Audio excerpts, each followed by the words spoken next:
I think there's more messaging than mayhem here in terms of our intent.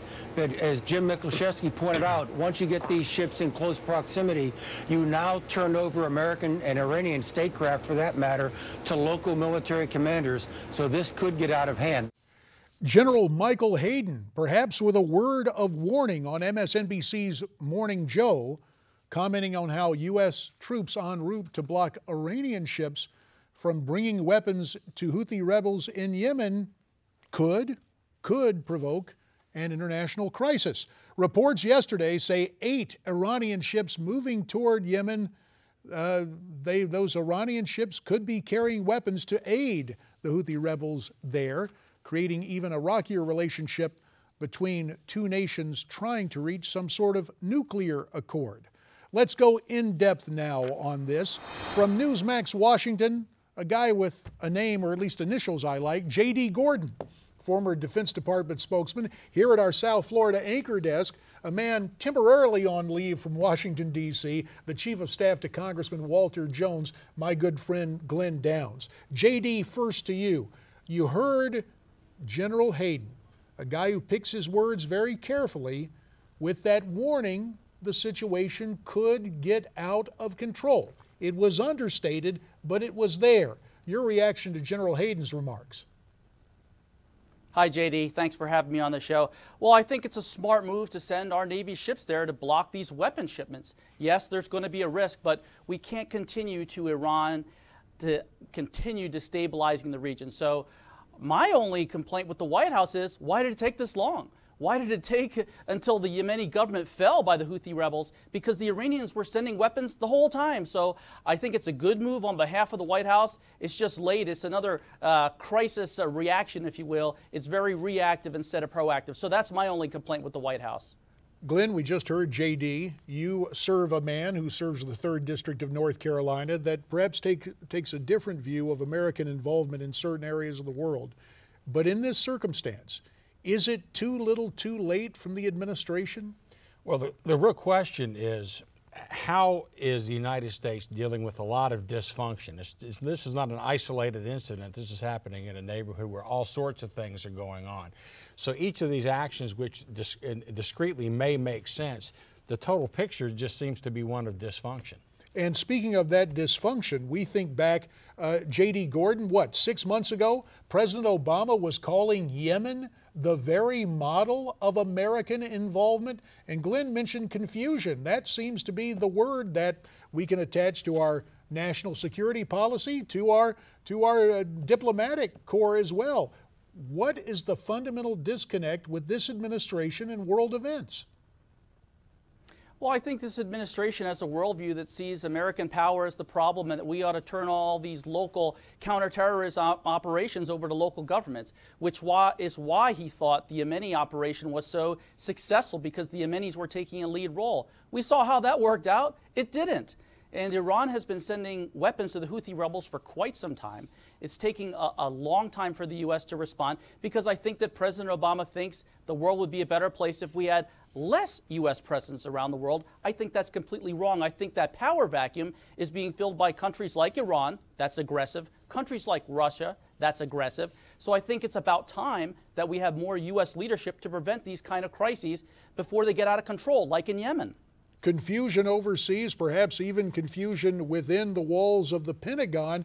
And there is another story making headlines where there could be more confusion, as our Marines, the United States Marine Corps, faces growing pressure to lower combat standards for women recruits. Let's listen to Marine General George Smith from a 60 Minutes report on CBS about bringing women into the Marine infantry, and then we'll get both of you gentlemen to react. Here's the clip. Does size matter? I think size does matter, especially when you're talking about the ability to march under load. So how much does a Marine carry when he's got his combat load on? Well, it's mission dependent, but I will tell you that it very likely exceeds 100 pounds and probably gets up above 130 pounds in some cases. That's more than cooling weighs, but there are no allowances for size.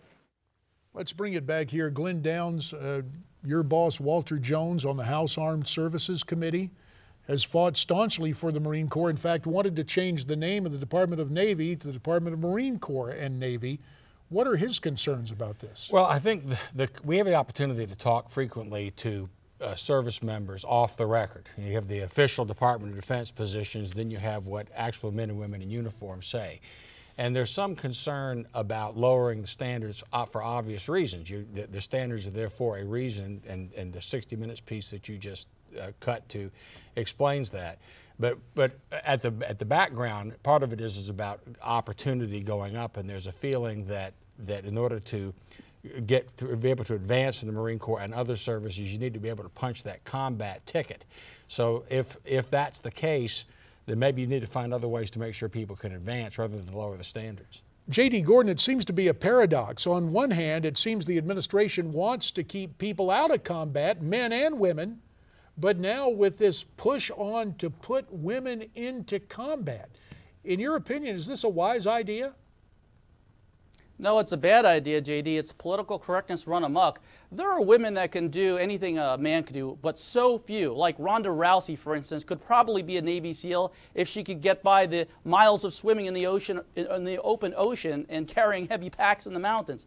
But so few women can do that. What the problem is the bureaucrats will lower the standard just to make sure women can get in. Now, we saw that no women passed that Marine officer course for infantry. I don't think women should be in infantry. People have to realize men and women are different, and that's okay.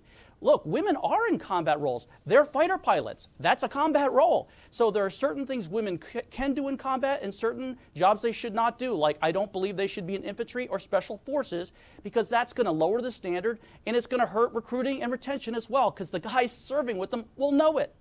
Well, let's move from a politically correct story to a politically incorrect story that might work out for the military. News that the military is taking a look at violent video games as a teaching tool. Now, the games would teach young soldiers international rules of warfare and human rights in battlefield scenarios. We've heard time and time again that a lot of video games are violent. They encourage bad behavior. But Glen Downs, again in a curious turnabout, could this be good for the military? Well, they're already using video games as a teaching tool, and that's not necessarily bad or good. It could be very good because it's just a simulation. One concern, frankly, I have, though, is that we have that these are not automatons we're training. These are human beings, and sometimes there's a chance you can desensitize people to the point that you're not sensitive to what they face when they come back. J.D. Gordon will give you the last word, 30 seconds. The dangers of desensitization, or is it a good thing to use these video games?